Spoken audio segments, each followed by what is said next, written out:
Hello, students! Today, we are going to start a very, very important chapter from your history syllabus, the rise of nationalism in Europe. It is a fascinating story, really, about how the very idea of a country, as we understand it today, was actually born. So let us begin. But first, I want to ask all of you a question. Just think about it. What really makes a country? Is it just the boundary lines that we draw on a map? Or the flag that we hoist? Or is there something more? Something deeper? Keep this question in your mind as we go through the chapter, because this is the main idea we are going to explore. All right, so to understand the rise of nationalism, we must first be very clear about what the word nationalism itself means. What exactly is a nation? Let's understand this core idea first. Now, students, please listen carefully. This is the textbook definition. Nationalism is a feeling of strong loyalty and devotion to a nation, where the interests of one's own country are seen as more important than those of other countries. This is the formal meaning. Okay, I know that definition might seem a little difficult, so let me explain in simple words. Just imagine a very large group of people. Now, these people, they all speak the same language, they share the same history, the same culture, maybe even the same struggles. Nationalism is simply the belief, that feeling, that all these people should live together in their own independent country and be ruled by themselves. Now, this powerful idea leads to the formation of what we call a nation-state. A nation-state has some clear characteristics. It has a shared culture and history, a well-defined territory with clear borders, a single central government, and most importantly, a sense of collective identity among its people, a feeling that we are all one. I will give you one easy example from our own history. Before independence, India was divided into more than 500 princely states. No? The great work done by Sardar Vallabhbhai Patel to unite all of them, that is what created the single, unified nation-state we live in today. This shows you the power of this idea. So the question is, where did this powerful idea first come from in Europe? Well, for that, we must travel back in time, to the year 1789, to France. It was the French Revolution that acted as the spark that lit the fire of nationalism across the entire continent. You see, before 1789, France was ruled by a king, an absolute monarch. The common people, they had no power, no say in anything. But the revolution, it changed everything. The king was removed and a new idea was born. The country does not belong to the king. It belongs to its citizens. The power shifted from just one person to millions of common people. So how did they do it? How did they create this feeling of oneness? This is very important for your examination, so please listen. First, they introduced ideas like la patriette, meaning the fatherland, and le citoyen, the citizen. This made everyone feel like they were part of one big family. They got a new French flag to replace the old royal flag. A central government was formed that made uniform laws for everyone. And as Napoleon's armies marched across Europe, they took these revolutionary ideas with them everywhere they went. Now, inspired by what happened in France, people all over Europe started demanding their own nation-states. They wanted to break away from the old, huge empires that were ruled by kings who often belonged to a different culture and spoke a different language. This comparison on your screen is very important. It is a common exam question. You see, the old empires were just a patchwork of different peoples, all forced to live under one ruler. But a modern nation-state is different. It is built on a common culture and a shared identity. The main difference is the shift from being a subject of a king to becoming a citizen of a nation. And this quote sums it up perfectly. The nation is not the king, the nation is the people.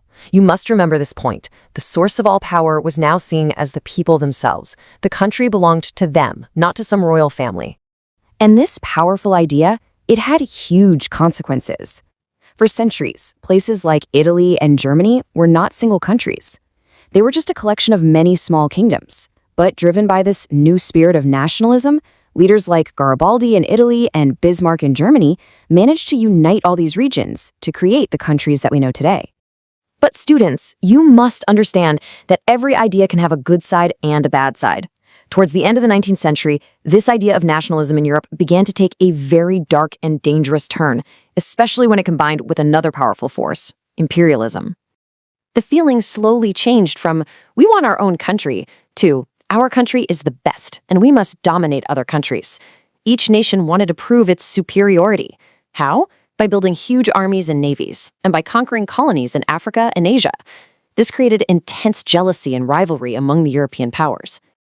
Just look at this chart. It shows the massive increase in military spending. You can see the huge jump between the year 1890 and 1914. This was nothing but an arms race, where each country, driven by this aggressive nationalism, was simply preparing for a massive fight.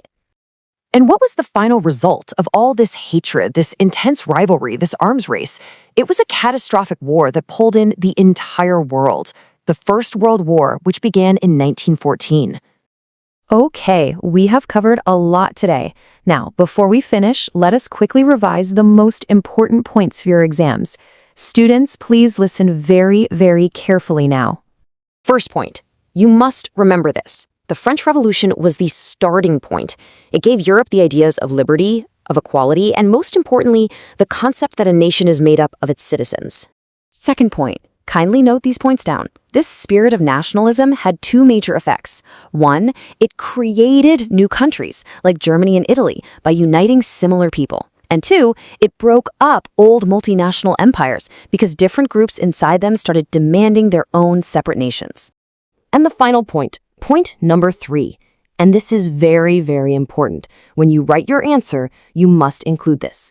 In its later stages, nationalism became aggressive. And this aggressive nationalism, when it mixed with imperialism, became a primary cause of the First World War. So, we have understood the story of nationalism in Europe. Now I want to leave you with a final thought to ponder over. How do you think these very same ideas, of a nation, of self-rule, of a united people, how do you think they later inspired our own great leaders like Mahatma Gandhi, Jawaharlal Nehru, and Sardar Patel during India's long struggle for independence? Think about that. We will discuss that connection in our next class.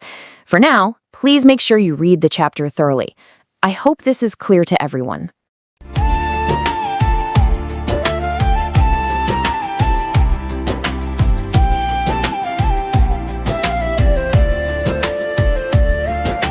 आज के बिजने इस world में सिर्फ दिखना काफी नहीं, आपकी पहचान सुनाई भी देनी चाहिए। हर सर्विस की एक कहानी होती है, हर ब्रांड की एक आवाज होती है। रविकांत आपके ब्रांड को देगा म्यूजिकल पहचान। अपने ब्रांड को आवाज दो, हर दिल तक एहसास दो। हर ब्रांड बनता है विजन से, हर पहचान बनती है इमोशन से। अब मार्केटिंग नहीं, ब्रांड एक्सपीरियंस बनाइए। रविकांत के साथ आपकी सर्विस सिर्फ दिखेगी नहीं, महसूस भी होगी। नाम आपका, आवाज हमारी, पहचान बनेगी सबसे अलग आपकी। आज हम सिर्फ सर्विस नहीं देते, हम ब्रांड की पहचान बनाते हैं। वो विजन को आवाज मिलती है जब ब्रांड म्यूजिक से जुड़ता है। रविकांत के साथ हर कैंपेन मार्केट में अलग दिखता है। आज के समय में सिर्फ रिज्यूमे बनाना काफी नहीं है। जरूरी है कि लोग आपको समझें, आपकी स्किल्स को जानें और आपकी कहानी सुने।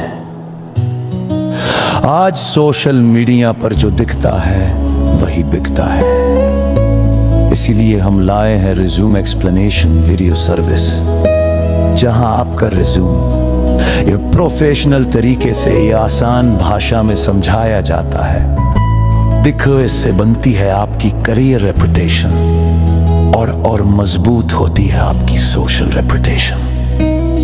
जब आप अपना रिज्यूम वीडियो सोशल मीडिया पर शेयर करते हैं तो लोग आपको सिर्फ नाम से नहीं, आपकी काबिलियत से पहचानते हैं।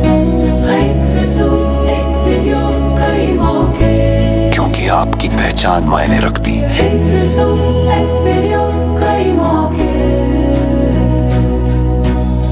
क्योंकि आपकी पहचान मायने रखती है।